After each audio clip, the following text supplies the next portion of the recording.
은밀하게 위대하게 영화 제목입니다. 난파 간첩에 대한 얘기였죠. 그러나 난파 간첩 출신, 최근에 북한의 대남 관련된 부서의 장으로 됐다는 것으로 보아 은밀하고 위대한 북한의 공작은 계속 이어질 것 예상이 됩니다. 그리고요, 라오스에서 한 남북한의 외교장관이 두 차례 스치듯 만났습니다. 악수만 나눴는데요. 관련된 얘기 좀 종합적으로 정리해 보겠습니다. 자, 북한에서 대남 공작기구 책임자가 좀 바뀌는 것 같네요. 그동안 통전부라고 흔히 부르는 송일선전부가 담당을 했는데 새롭게 임명된 사람이 있는 거죠. 네. 네. 현재 김정은 정권에 들어서면서 네. 김정은이 후계자로 등장하면서 네. 2009년도에 이제 225국을 만들었습니다. 네. 만들었는데 최근에 문화교육으로 이름을 바꿨고, 그러니까 통전부 산하의 문화교육국을 만든 건데 네. 북한 보통 이게 숫자 많이 썼잖아요. 예, 근데 저게 원래 옛날에는 이한영 씨를 이국에서 죽였거든요. 암살했던 그 조직. 이한영이를 죽인 다음에 사회문화부를 네. 대외연락부로 이름을 바꿨다가 네. 이게 2009년도에 229구로 바뀌었다가 네. 최근에 이제 문화교육으로 이제 바뀐 겁니다. 자, 지금 동그라미 안에 있는 저 남성입니다. 윤동철. 그런데 난파 공작원 출신이다. 굉장히 다부진 인상이고 턱선도 아주 각이 지고 그랬는데요. 난파 공작원 출신이다. 이건 어떤 의미가 있는 겁니까? 그러니까 윤동철 씨가 네. 서울에 난파돼서 네. 재하당 활동을 하다가 네.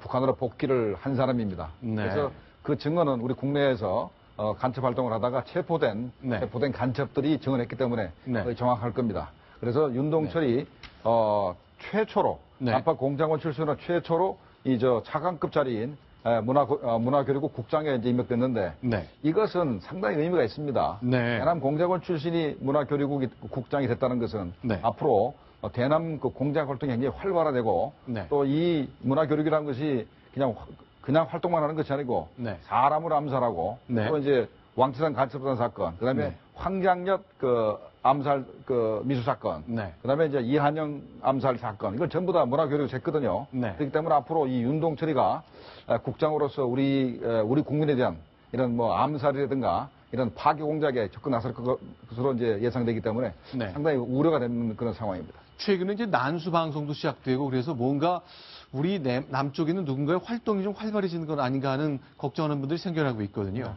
심리전일 수도 있고요. 지금 저 윤동철이가 나오는 김정일 정치군사대학에 대해서 궁금하신 분들은 그 부여에 내려왔던 김동식 씨가 쓴 책이 있습니다. 아무도 나를 신고하지 않았던 거예요. 거기 보면 정치군사대학에서는 어떻게 고등학교 다니는 애들을 뽑아가지고 군사교육을 시키고 거기서 이제 침투 부대인 작전부하고 그다음에 남한에 들어가서 공작을 할 해외 연락부 지금 윤이 맡게 된 그 부서죠. 훈련 과정들이 쭉 있는데 거기 보시면은 지금 북한에서의 문제는 남한 출신의 공작원이 없어요. 세월이 오리냐. 그래서 북한 사람들을 남한화시키기 위해서 자기가 어느 국민학교를 나왔다, 중학교를 나왔다 해서 졸업생들 어떤 그 명부를 구해서 동창 이름을 막 외우고 해서 내려가는 그런 재밌는 내용들이 나옵니다. 자, 그러면요. 이제 미국 얘기를 좀 해봐야 되겠는데 지금 이제 사진 한 장 보실 겁니다. 자, 미국의 과학자입니다. 서울대학을 졸업한 유전공학, 인간의 유전자 관련된 최고의 권위자 중에 한 사람이라고 봐야 될 것 같은데요. 김웅진 씨입니다. 자, 일단 미국의 칼텍이라고 흔히 줄여서 얘기하는 캘리포니아 공과대학 세계 최고의 수준을 자랑한 이 대학에서 연구소장을 지낸 분인데 이분이 북한을 찬양했다? 굉장히 상식적으로 좀 맞지 않는 것 같아요. 지금 보시는 장면이 미국 LA 부근에 있는 미국의 칼텍이라고 불리는 캘리포니아 공과대학 모습인데 저렇게 평화로운 곳에서 인간의 유전자를 오랫동안 연구한 그분입니다. 김웅진 박사인데. 김웅진 박사가 생물학 이야기라는 책을 펴내가지고요. 우리나라 우수 도서에도 선정이 된 적이 있다고 합니다. 현재도 이게 서점에서 팔리고 있다고 하는데요. 그런데 지난해 1월에 출간된 이 책은 미래창조과학부와 한국과학창의재단이 우수 과학도서로 선정을 했는데 최근에 여러 가지 이제 친북과 관련된 이 발언과 글들을 쏟아내고 있어서 올해에는 이 우수 과학도서 선정을 이렇게 취소했다고 합니다. 자, 김웅진 박사 지금 보시는 저 생물학 이야기 우수 도서가 됐었던 그 생물학 이야기를 쓴 생물학자인데 페이스북이라는 곳을 통해 자신의 생각을 오랫동안 반복적으로 써왔는데요. 하나하나 보시면 놀라지 않을 수가 없습니다. 하나씩 보겠습니다. 좀 깁니다. 김일성 사령, 수령, 수상, 주석. 김일성에 대한 호칭을 이렇게 4가지나 쓰면서요. 네. 자신이 직접 간접으로 접한 많은 사람들을 애국 투사들로 변화시켰다. 뭐 그러면서 위대한 수령님이라고 지칭을 하고 공연히 존경을 받는 것이 아니라 자신이 가장 뛰어난 절세의 애국자일 뿐만 아니라 인민들을 애국의 길로 불러일으킨 장본인이다. 뭐 북한 사람이 썼다라고 해도 네. 뭐 전혀 손색이 없을 만큼 아주 극찬을 하고 있습니다. 조금 더 보겠습니다. 계속 이어서 글을 썼는데요. 자, 한쪽은 절세 애국자들이 세운 자주의 나라 북한 얘기죠. 자, 김일성을 어버이로 모시고 있고 다른 한쪽 우리겠죠. 일제에 이어서 미국 제국주의가 차지한 식민지다. 그러나 그 주구들이 그것에서 보스 노릇을 하고 있다. 김정국 교수님, 많이 보았던 모습 같죠? 완전히 뭐 북한의 노동신문하고 똑같은 논리를 좀 전개하고 있습니다. 자기가 미국에 살면서 미국 시민권자가 미국을 제국주의로 칭하면서 우리 대한민국을 미 제국주의가 식민지로 통치하고 있다라는 얘기를 하고 있고 대한민국의 대통령이나 정치인들을 전부 다 죽으란 달리는 개란 뜻입니다. 달리는 개인데 우리를 개라고 좀 욕하고 있는 것입니다. 네. 주구니까 우리를 개로 묘사했다는 거죠. 이제 우리 김 박사 생각이 잘못된 게요. 팩트가 틀린 게 김일성이 절세 애국자라 그랬잖아요. 근데 저 사람은 자기 어머니 강반석을 자랑하지 않습니다. 강반석이가 자기 그 남편이 김일성 아버지가 죽었을 때 중국인 경찰과 결혼해서 중국 국적을 얻었었고요.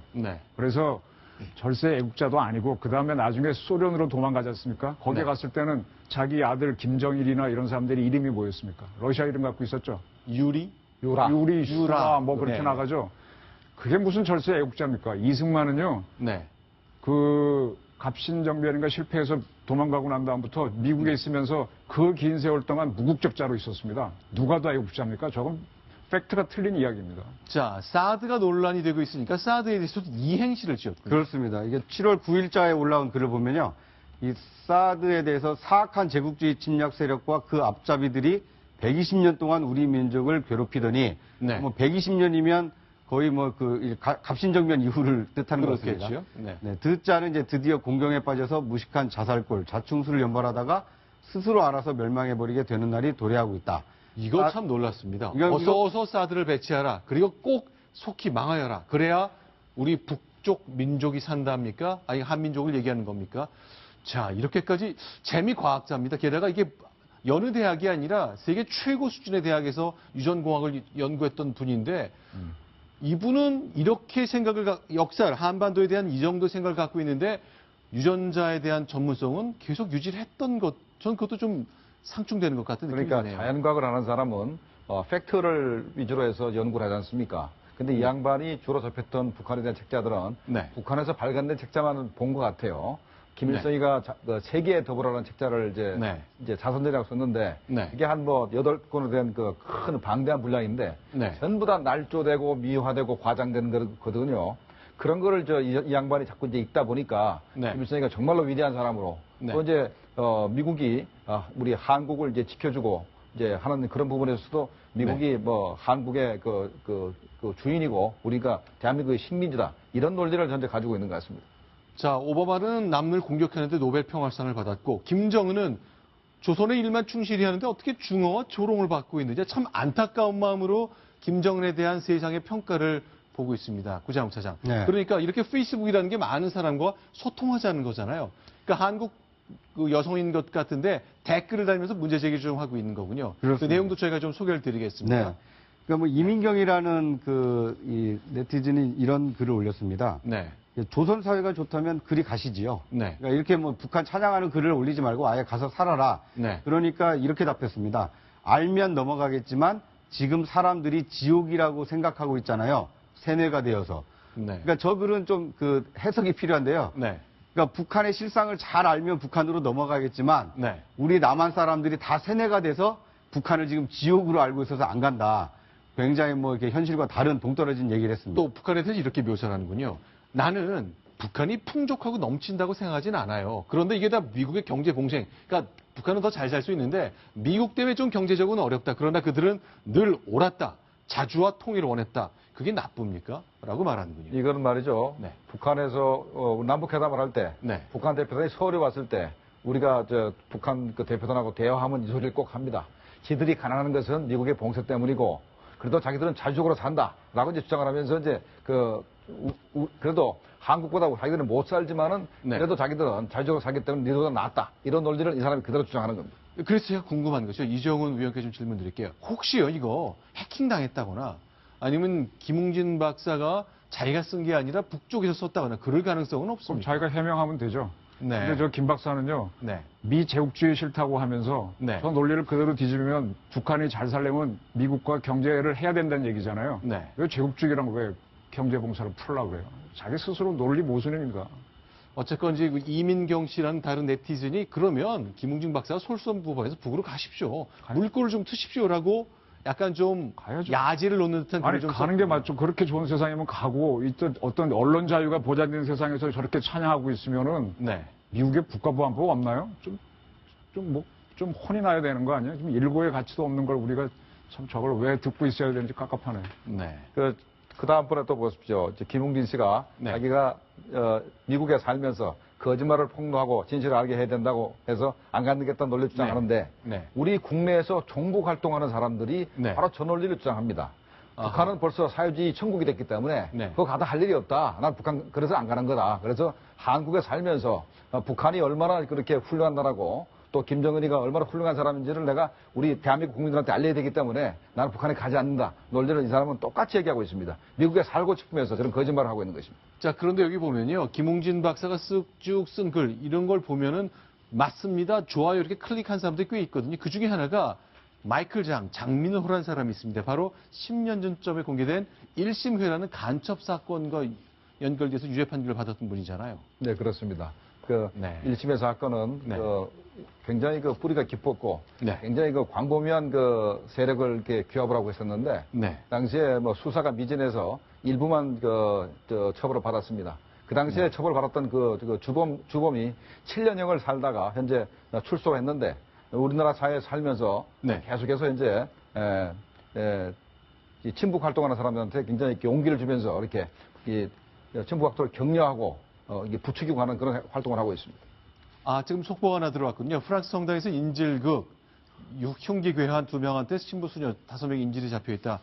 결국 프랑스, 독일, 요즘 유럽에서의 그 테러 계속 이어지는데 이것에 대한 계속 이어지는 현상으로 저는 저 문제를 보면서요. 프랑스가 왜 우리나라가 요즘 인구 성장이 안 돼갖고 상당히 애를 먹거든요. 네. 프랑스가 옛날에 인구 성장이 안 돼갖고 복합 국가로 가면서 다민족을 갔는데 근데 지금 그래서 다민족 국가로 가면서 다문화를 수용했는데요. 지금 우리나라도 지금 다문화 얘기 많이 하죠. 네. 인종은 다를 수 있어도 저는 문화는 하나가 돼야 된다고 봅니다. 그래서 네. 좀 다문화 가족 말 대신에 네.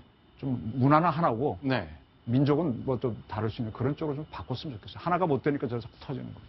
자, 그러면요. 조금 더 이어가 보겠습니다. 라오스에서는 이제 각국 아시아 지역의 외교 장관들이 모여서 회담하고 있는데요. 남북 장관들이 스키트시도 잠깐 만났습니다. 그래서 기자들이 이용호 북한 외무상에게 여러 가지 질문을 많이 던졌습니다. 라오스의 수도에서 벌어진 한국 기자의 질문, 북한 외무상의 답변, 여러분에게 영상 공개합니다. 핵개발 성공하고 있습니까? 핵개발 성공하고 있나요? 오늘 기자회견 예정 없으십니까? 소감이 어떠신가요? 저 미사일을 자꾸 왜 쏘는 거죠? 브리핑 언제 하실 예정인가요? 한 말씀만 부탁드립니다. 원장님 한 말씀만 부탁드립니다. 한국 기자들이 이제 따라붙는 근성은 역시 라오스에서도 발휘되는 것 같습니다. 재차 묻지만 답이 없네요. 자, 하나씩 좀 라오스에서 있었던 남북 간 접촉에 대한 얘기를 좀 소개해 드리겠습니다. 일단 1층 귀빈실에서 만난 거죠?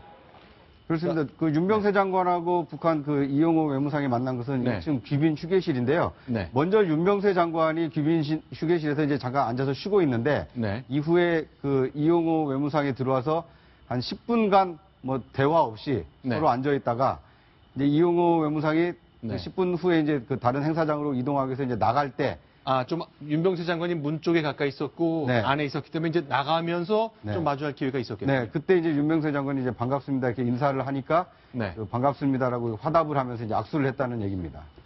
이 정도라는 게 계획된 건 아닌 것 같고 뭐 어차피 같은 공간에서 회의를 하다 보니까 마주치게 되는 거잖아요. 그렇죠. 그리고 이제 이 국제 무대에서 네. 뭐 옛날에 뭐 70년대까지는 뭐 비동명 세계 사회에서는 북한이 그래도 항상 강세했습니다만은 네. 그 이후에 국제 무대에서는 한국과 그 북한의 위상이라는 것은 하늘과 땅 차이입니다. 그러니까 윤병세 장관이 이제 좀 큰 형님답게 공세적으로 리영호 신임 초짜 그 북한 외상한테 이렇게 먼저 이렇게 인사를 한 것으로 봐야 되겠습니다. 자, 지금 보시면 윤병세 외교장관이 이제 좀 밝은 차림의 옷을 입고 행사장에 들어왔습니다. 이제 만찬장인데, 자, 윤 장관, 다른 외교부 장관과 밝게 인사를 나누고 있는데, 리용호 장관은 좀 조용하군요. 자, 하나씩 좀 영상을 봤으면 좋겠습니다. 그러니까 이게 만찬장에서 좌석 배치가요. 네. 이게 디귿자 모양으로 돼 있었는데 우리나라와 북한은 그 디귿자의 양끝 날개 마주 보는 쪽에서 이렇게 앉아 있었다고 합니다. 아, 그렇죠. 아, 테이블이 굉장히 멀리. 거리상으로도 굉장히 먼 곳에 이렇게 앉아서 만찬 그 행사를 이렇게 치렀다고 합니다. 네. 저 자리에서 대화를 나누기 뭐 물리적으로 불가능해 보이고요. 네. 자, 여러 가지 저런 행사 때는 이제 식사도 나누면서 대화를 많이 하잖아요. 근데 이용호 장관은 식사에 열중했다고 하는데 결국 대화를 많이 안 했다는 뜻이기도 하겠습니다. 뭐 대화 뭐 할 게 있나요? 해봐야 비난만 받을 텐데. 근데 지금 제가 하나 좀 이거 하고 싶은 얘기가 있는데요. 지금 이용호하고 중국의 왕이 부장이 같이 들어왔다 그래서 북중 밀월이라는 지적이 굉장히 많았거든요. 네. 저거를 지금 어떻게 봐야 되는가 하면은 지금 북한하고 중국이 장관급 회담을 한 게 없습니다. 네. 2014년도 ARF에서 만나기는 했는데 별 대화가 없었거든요. 네. 지금 북한 핵 문제를 해결하려면 중국이 움직여야 되는데 중국이 당대당으로는 만나주는데 정부 대 정부는 안 만나거든요. 근데 이번에 같이 비행기를 타고 왔고 같은 호텔에서 묵었기 때문에 북한을 컨트롤하는 책임은 이제 중국으로 넘어갑니다. 그래서 앞으로 글로 공세가 들어가면서 중국이 아마 상당히 스트레스를 받을 거고요. 지금 뭔가 지금 이용호도 이번에 소득이 별로 없을 겁니다. 굉장히 고립돼 가면서 아마 중국이 북한의 5차 핵실험을 막는 역할을 하는 구도로 아마 좀 바뀌게 될 겁니다. 네. 그러니까 현재 왕 입장에서는 리용호를 이렇게 감싸면서 북중 관계가 굉장히 긴밀화되는 것처럼 보이려고 노력은 했죠. 그러나 실제로 안에 들어가다 보면은 북한이 핵 보유국이 되려는 그런 부분이 있기 때문에 중국으로서 용납할 수가 없기 때문에 현재 북한과 중국 간의 그 관계를 개선할 수 있는 가장 큰 그 쐐기가 박혀 있어서 그게 해결되지 않으면 가까워질 수가 없는 상태고 다만 요번에 그렇게 북한과 중국이 가까워진 모습을 보면서 한국과 미국을 압박하려고 하는 그러니까 유엔 제재 같은 부분에 있어서도 자기네가 동참하지 않을 수 있다. 라는 압박을 하려고 하는 그렇게 해서 남중 국해 문제나 사드 문제 관련해서 이제 우리한테 압박을 가해서 철회를 시키려 한다든가 하는 그런 저희라 봐야 되겠습니다. 어제 이제 만찬 모습인데요.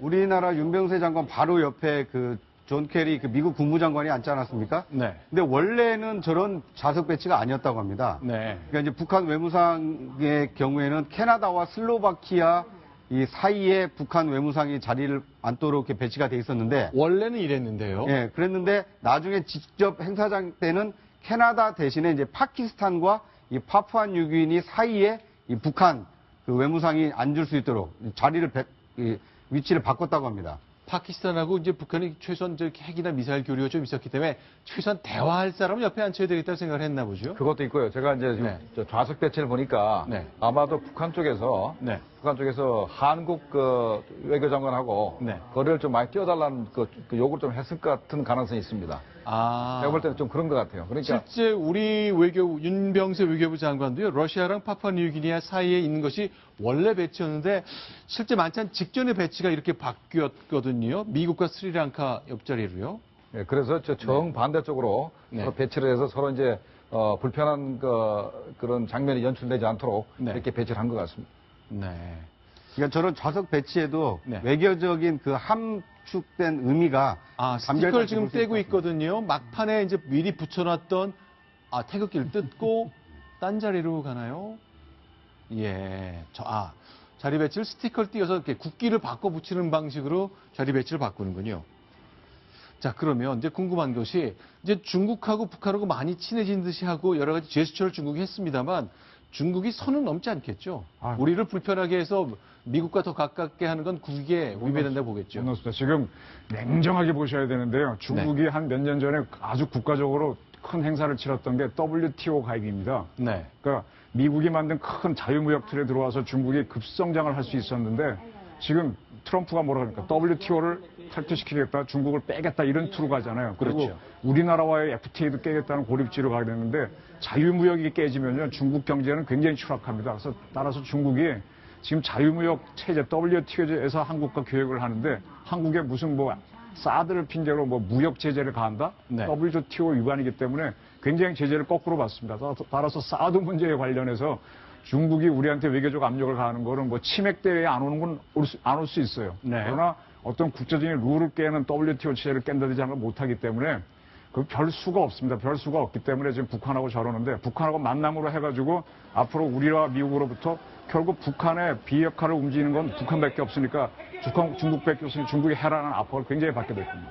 알겠습니다. 지금까지 이제 안보 상황 여러 가지 다양하게 좀 짚어봤습니다. 세 가지 소식을 통해 봤는데요. 김정복 교수님 그리고 이정훈 편집위원 여기서 인사를 드리겠습니다. 고맙습니다.